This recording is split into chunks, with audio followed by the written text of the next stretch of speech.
कहते हैं नारी तू नारायणी, और नारियों का जो सम्मान होता है वो सर्वोपर होता है। और नारियों की सम्मान के लिए आज मुंबई के अंधेरी इलाके में नारी सम्मान संगठन द्वारा आयोजित तमाम क्षेत्रों में जिन्होंने अपना एक परचम लहराया है, जिन्होंने अपनी टैलेंट से, अपनी काबिलियत से देश में अपना नाम रोशन किया और अपनी एक प्रतिभा बनाकर रखी हैं, उनको आज सम्मानित किया जा रहा है। तो सबसे पहले हम अपने कैमरामैन से चाहेंगे, उन तमाम चारों डिपार्टमेंट के लोग हैं, रेलवे है, ट्रैफिक डिपार्टमेंट है, रिक्शा ड्राइवर हैं, और तृतीय पंथी अगर हम बात करें तो किन्नर समाज को आगे ले जाने का बीड़ा जो उठाई हैं, उन चारों लोगों से जानेंगे कि आज महिलाओं का जिस तरह से देश में अलग स्थान है और महिलाओं का सम्मान होना बहुत ज़रूरी है।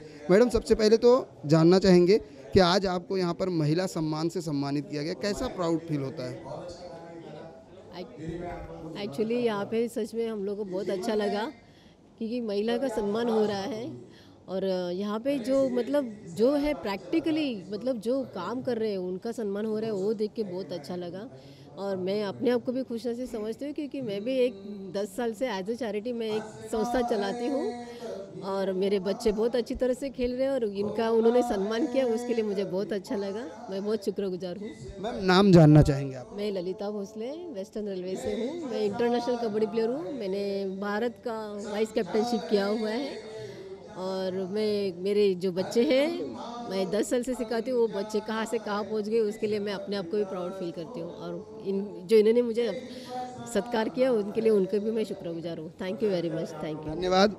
जिस तरीके से कहते हैं कि चाहे धूप हो बारिश हो, लेकिन अगर आप ट्रैफिक में फंसे हैं तो जो आपको सबसे पहले ट्रैफिक की समस्या से निजात दिलाने का काम करते हैं वो मुंबई ट्रैफिक के जवान होते हैं। हमारे साथ मुंबई ट्रैफिक की पुलिस कांस्टेबल मनीषा योगेश गायकवाड़।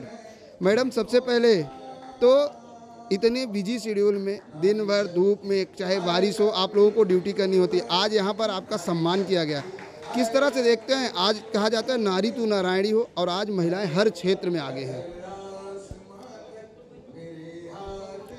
वैसे तो बहुत अच्छा लग रहा है क्योंकि ऐसा सम्मान होता नहीं ज़्यादा करके। और पुलिस में बोले तो बहुत लोग अलग नज़रे से भी देखते हैं, कोई लोग अच्छे नज़रे से भी देखते हैं, लेकिन इधर आके बहुत अच्छा लग रहा है। मैडम, आपने कहा कि पुलिस को लोग गलत नज़रिए से भी देखते हैं, लेकिन जब आप दिन भर सिग्नल पे खड़े हो के लोगों की ट्रैफिक से निजात दिलाती हैं, कई बार ऐसा भी होता है कि लोगों से अनबन भी होने की नौबत आती है, लोगों से कहासुनी होती है। ऐसे में एज ए महिला किस तरह की समस्याओं को फेस करना होता है?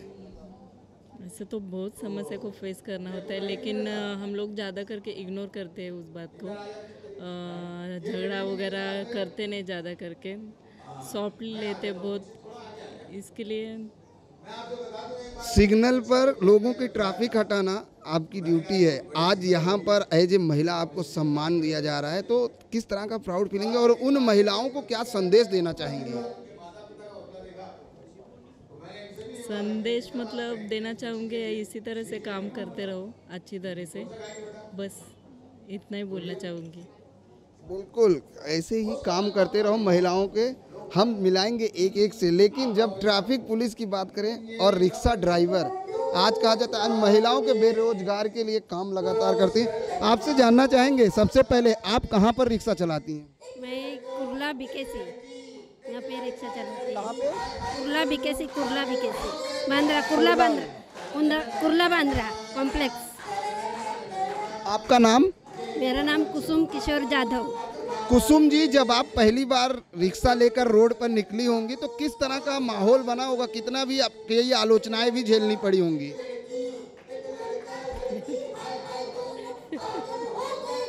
बोलिए बोलिए, क्योंकि महिलाओं का सम्मान है, आज महिला हर क्षेत्र में आगे है। आपने भी कुछ सोचा होगा कि हमें भी रिक्शा चलाना है, हम अपने घर की जीविका चला सकते हैं, क्योंकि किसी को शौक नहीं होता घर से बाहर निकलकर नौकरी करना, लेकिन आज जिस तरीके से आप अपने आप को प्रूव कर दिए कि आज महिलाएं हर क्षेत्र में काम कर सकती हैं। ऐसी महिलाएं हैं जो रिक्शा ड्राइवर हैं या कुर्ला में रिक्शा चलाती हैं, क्योंकि अपना उनके घर की जो है जीविका जो है काम जो रोज़मर्रा की उनकी ज़रूरतें वो पूरी हो सके। अब हम आपको ऐसे लोग से मिलाएंगे, ऐसी महिला की अगर हम बात करें तृतीय पंथी, ऐसे लोग हैं जिन्होंने समाज के लिए कुछ करने का बीड़ा उठाया है। सबसे पहले तो आपका नाम? मेरा नाम प्रिया पाटिल है। प्रिया पाटिल जी, आपने नॉमिनेशन भी किया था चुनाव नगर सेविका का लड़ने के लिए। ऐसे में आज आपको यहाँ पर सम्मानित किया गया, कितना प्राउड फील होता है, क्योंकि एक अलग माहौल होता है। एक्चुअली सम्मान करने से सबको अच्छा ही लगता है, किसी को बुरा तो नहीं लगता है। और मैं अपने आप को बचपन से ही नारी मानती थी, और आज मेरा नारीत्व पूरा होता हुआ शायद मुझे लगा कि आज मैं पूरी तरीके से नारी हो गई, क्योंकि मुझे नारी शक्ति पुरस्कार मिल गया। मेरे क्षेत्र में काम करते करते मैंने मुख्य प्रवाह के लोगों के लिए भी काम किया है और अभी भी कर रही हूँ। और मेरा सपना है कि मतलब अगर मैं चाहती हूँ कि मुझे लोग एक्सेप्ट करें, जैसे कि आज के समाज हमें एक्सेप्ट नहीं करता है, हमारे घर वाले हमें एक्सेप्ट नहीं करते, और इस टाइम पे अगर मेरा कंट्रीब्यूशन अगर मेन स्ट्रीम के लिए कुछ नहीं रहा तो शायद मेन स्ट्रीम मुझे एक्सेप्ट नहीं कर पाएगी। तो मेन स्ट्रीम मुझे एक्सेप्ट करे, इसलिए मैं मेन स्ट्रीम के लिए भी काम करना चाहती हूँ, और मैं बहुत जल्दी देश के प्रति अपना कर्तव्य निभाने वाली हूँ। भैया जी, आपने एक बड़ा बीड़ा उठाया है, जो देश में आज सबसे बड़ा जागरूकता अभियान है, स्वच्छ भारत अभियान। उसके तहत आपने कई सारे काम किए हैं। मैं उन कामों को अपने दर्शकों के सामने रखना चाहूँगा आपके द्वारा। एक्चुअली मैं सबसे पहले तो मैं किन्नरमा जो संस्था है उसकी प्रोग्राम मैनेजर हूँ। सो हमारी किन्नरमा संस्था ने एक स्वच्छ भारत के ऊपर एक उपक्रम पालघर में चालू किया था। पालघर की सीईओ थी उस टाइम पे निधि चौधरी। उन्होंने ये इनिशिएटिव लिया था, और उन्होंने वो हमें मौका दिया था कि हम लोगों तक पहुँचे, उन्हें समझाए कि शौचालय का फ़ायदा क्या होता है, नुकसान क्या होता है। घर में अगर शौचालय ना हो तो अगर लड़की अगर बाहर जाती है रात के टाइम, या एक प्रेग्नेंट औरत को अगर बाहर जाना पड़ता है तो उनको किन समस्याओं का सामना करना पड़ता है अगर शौचालय उनके घर में ना हो तो ये सब चीज़ें उनको समझाना और उनको बताना कि बाहर शौच को जाने से कितनी रोगराई फैलती है, कितनी दुर्गंधी फैलती है, और किस तरीके के रोग बाहर हो सकते हैं, ये सब उनको समझाना, और उसके बाद उनको टॉयलेट बनाने के लिए मनाना। तो ये सब एक टास्क जैसा था हमारे लिए। लेकिन किन्नरमा के हमारे स्टाफ और हमने ये इनिशिएटिव लेके ये पालघर में 7,500 टॉयलेट्स अभी तक बिल्ड किए हैं। और जैसे कि मोदी जी का नारा है डिजिटल इंडिया का, सो उन्होंने शौचालय को भी डिजिटल कर दिया है कि एक वेबसाइट है स्वच्छ भारत की, उसके ऊपर हमें फ़ोटो अपलोड करना पड़ता है, और वो फ़ोटो अपलोडिंग के बाद उनको शौचालय के पैसे मंजूर होते हैं। तो वो फ़ोटो अपलोडिंग का काम भी हमारी ऑर्गेनाइजेशन ने किया है। उन तमाम महिलाओं और अपने समाज के लोगों को क्या संदेश देंगी आज? सबसे पहले तो मेरा समाज को एक ही संदेश रहेगा कि हम तृतीय पंथी बाद में हैं। सबसे पहले तो हम इंसान हैं, तो हमें इंसानियत की नज़र से देखें, और शायद अगर आप हमें इंसान मानोगे तो शायद हमें आप लोगों से अलग नहीं समझोगे। हम भी आपका ही एक हिस्सा है, और इसी समाज का एक हिस्सा है। तो हमें इंसान समझें, ना कि अछूत जैसा बर्ताव हमारे साथ करें। बिल्कुल, इन्होंने बहुत बड़ी बात कही। कोई धर्म, कोई जात नहीं होती, लेकिन अगर आप सबसे पहले एक ही पाठ पढ़ें कि हम इंसान हैं और इंसान ही इंसान के काम आता है। मैडम, आपसे जानना चाहेंगे, नीरू बाधवा, आपको आज नारी सशक्ति पुरस्कार मिला है, क्या कहना चाहेंगे? सम्मान तो कोई भी अच्छा लगता है, मगर एक चीज़ में मुझे जो अच्छी नहीं लगती है कि हमें कभी भी हम कुछ करते हैं ना तो कंपेयर किया जाता है पुरुषों के साथ कि अरे तुमने पुरुषों से अच्छा किया, या तुमने पुरुषों से। इसलिए किया जाता है कि आज महिलाएं हर क्षेत्र में आगे हैं। नहीं, लेकिन क्यों हम हैं। मैं सभी महिलाओं को और सभी को ये कहना चाहती हूँ कि हम हैं, हम जैसे भी हैं, हम अपने आप को एक्सेप्ट करें।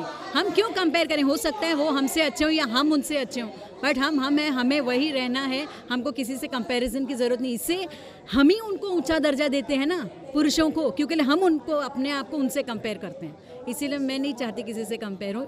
हम हैं। ना किया जाए, आपका कहना है कंपेयर ना किया जाए, जिसका जो स्थान है उसको उसी स्थान से सम्मान दिया जाए। बिल्कुल, इन्होंने बड़ी बात कही कि चाहे वो महिला हो चाहे पुरुष हो, किसी का कंपेयर अगर करते हैं तो ये गलत होता है, क्योंकि हर कोई एक दूसरे के बराबर नहीं होता है। जिसका जो सम्मान है, जिसका जो स्थान है, उसको उसी हिसाब से सम्मान दिया जाना चाहिए। हमारे साथ मौजूद हैं शिव संग्राम के अध्यक्ष और आमदार विनायक मेटे जी। उनसे जानते हैं कि सर, आज नारी सम्मान संगठन द्वारा महिलाओं का सम्मान किया गया। आज महिलाएं हर क्षेत्र में आगे हैं, क्या कहना चाहेंगे? ये बहुत बड़ी खुशी की बात है। आज सभी क्षेत्रों में, हर क्षेत्र में नारी या महिला ये आगे आ रही है। आज राष्ट्रकुल जो स्पर्धा अपने ऑस्ट्रेलिया में है, वहाँ भी आप देख लीजिए, जितना हमारी महिला भगिनी ने जितने पदक जीते हैं, स्वर्ण पदक जीते हैं, उतने बहुत कम हमारे पुरुष हमारे भाइयों ने जीते हैं। तो हर क्षेत्र में महिला आगे आ रही है। इसके बावजूद ही महिलाओं की संख्या कम हो रही, ये दुर्भाग्य की बात है।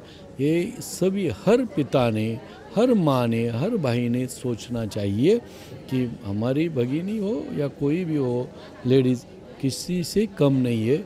इसको जन्म देना चाहिए, आगे लाना चाहिए और उनको पूरा मौका देना चाहिए। सरकार ने बेटी बचाओ बेटी पढ़ाओ का एक नारा दिया था, अभियान भी था। क्या लगता है कि देश में कितना इसका इफेक्ट है? नहीं, देखिए इफेक्ट तो होता है, पक्का हो रहा है।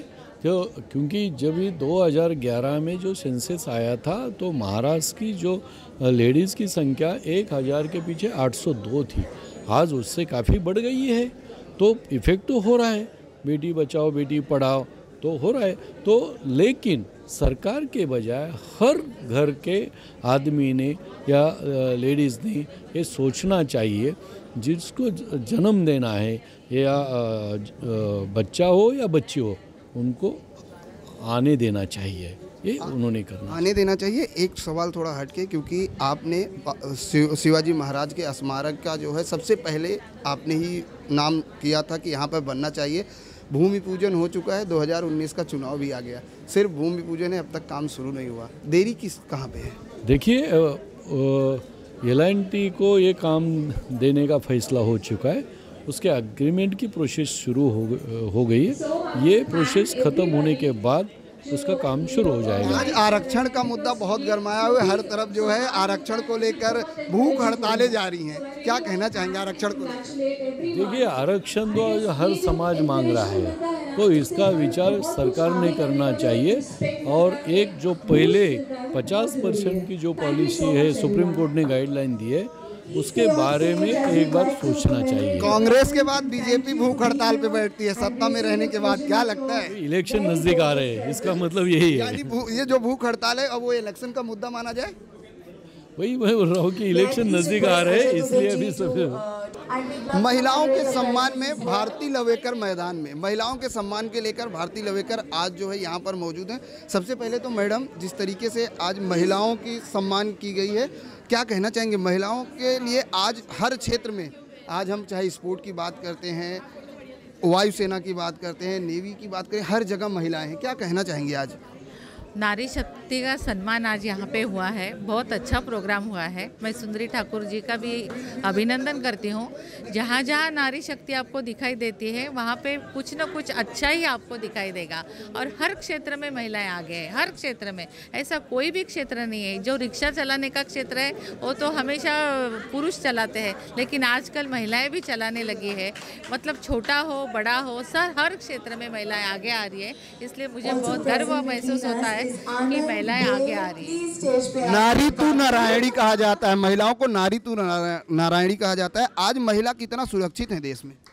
महिलाएं सुरक्षित है, लेकिन क्या है कि हमारे समाज में परिवर्तन आना बहुत ज़रूरी है। आपने जो रिपोर्ट है उसके द्वारा हमने सुना है कि 92% जो लेडीज़ है उनको तकलीफ़ दी जाती है, वो लेडीज़ के जो नज़दीक वाले होते हैं उनकी तरफ से दी जाती है। मतलब हमारे समाज में अगर सुरक्षा उनको प्रदान देने की एक भावना पैदा हो जाएगी तो मुझे लगता है कि ना सुरक्षा में बढ़ावत भी होगी और एक समाज में परिवर्तन आएगा, तो ये हद से कम हो जाएंगे। बेटी बचाओ बेटी पढ़ाओ जो अभियान आपकी सरकार ने किया था, उसका कितना असर है? क्योंकि आपने एक गांव को भी गोद लिया है, वहां पर महिलाओं के लिए 5000 का जब रखा गया कि अगर आपको बेटी होती है तो 5000 का पहला चेक दिया जाएगा। किस तरह से देखते हैं, क्या असर है आज राज्य में? बेटी बचाओ बेटी पढ़ाओ ये काम ये काम तो मैं पहले से करते आ रही हूँ। मेरा जो फाउंडेशन है टी फाउंडेशन, इसके द्वारा मैं 2009 से भी यहाँ इसके ऊपर काम करती जा रही हूँ। और हमारे देश में लड़कियों को मतलब सेकेंडरी देखा जाता है, हमें लड़कियाँ नहीं चाहिए, हमें तो बेटे चाहिए, इसीलिए ये सब ऐसा होता रहता है। इसलिए समाज में परिवर्तन होना बहुत ज़रूरी है। आपको पता भी होगा कि 1988 में पहला जो कानून बना देश के पहले भी, वो हमारे महाराष्ट्र में बना, जो PCPNDT एक्ट से जाना जाता है। इसलिए समाज में परिवर्तन होना, लड़कियों के स्वागत करना, ये बहुत ज़रूरी है। मेरे वर्सोवा कॉन्स्टिट्यूंसी में भी जहाँ पर भी लड़की पैदा होती है, मैं खुद उसका स्वागत करने जाती हूँ। आज भी हमारे डॉक्टर्स ऑफ वर्सोवा, यह हमारा उपक्रम बहुत अच्छा चालू है। मैडम, अगर बात करें महिलाओं के एजुकेशन को लेकर, किस तरह से आपने स्वागत किया, काफ़ी अच्छी बात है कि महिलाओं को आज, लेकिन आज हम बात करें तो महिला को लेकर जिस तरह से शोषण किया जाता है महिलाओं को, आपने कहा कि हम सुरक्षा को लेकर कई सवाल उठते हैं, जबकि सरकार कानून विधेयक महिलाओं के लिए लाती है। क्या वजह मानती है कि आखिर महिलाओं पर इस तरह अत्याचार रुकने का नाम क्यों नहीं लेता? मैंने फिर आपको बता देती हूँ। एक तो ऐसा है कि जब 2012 में 16 दिसंबर को जो निर्भया हत्याकांड हुआ था, उस वक्त जो वर्मा कमेटी नियुक्त की गई थी, इस कमेटी के द्वारा जो नॉर्म्स वहाँ पे लगाए गए, इससे क्या हुआ कि ज़्यादा से ज़्यादा जो गुने हैं वो पुलिस स्टेशन में नोंदनी चालू हो गए। इसके वजह से हमें वो ज़्यादा दिखता है। लेकिन सुरक्षा व्यवस्था और समाज परिवर्तन ये बहुत ज़रूरी है। मैं चाहती हूँ कि समाज में परिवर्तन होना बहुत ज़रूरी है। बिल्कुल, समाज में परिवर्तन होना बहुत ज़रूरी है, क्योंकि महिला आज हर क्षेत्र में आगे है और महिलाओं का सम्मान भी होना बहुत ज़रूरी है, क्योंकि मनोबल बढ़ाना है तो महिलाओं को सम्मानित करना है और महिलाओं का एक अलग स्थान है। ऐसे में जिस तरह से आज नारी सम्मान संगठन ने महिलाओं के अलग अलग क्षेत्रों से सम्मान किया है, जो अलग अलग क्षेत्रों में काम करती हैं उनका आज सम्मान किया है, तो कहीं ना कहीं महिलाओं को जागरूक करने का बीड़ा इस संगठन ने उठाया है। कैमरामैन देवानंद सिंह के साथ प्रदीप शर्मा, IN24 न्यूज़, मुंबई।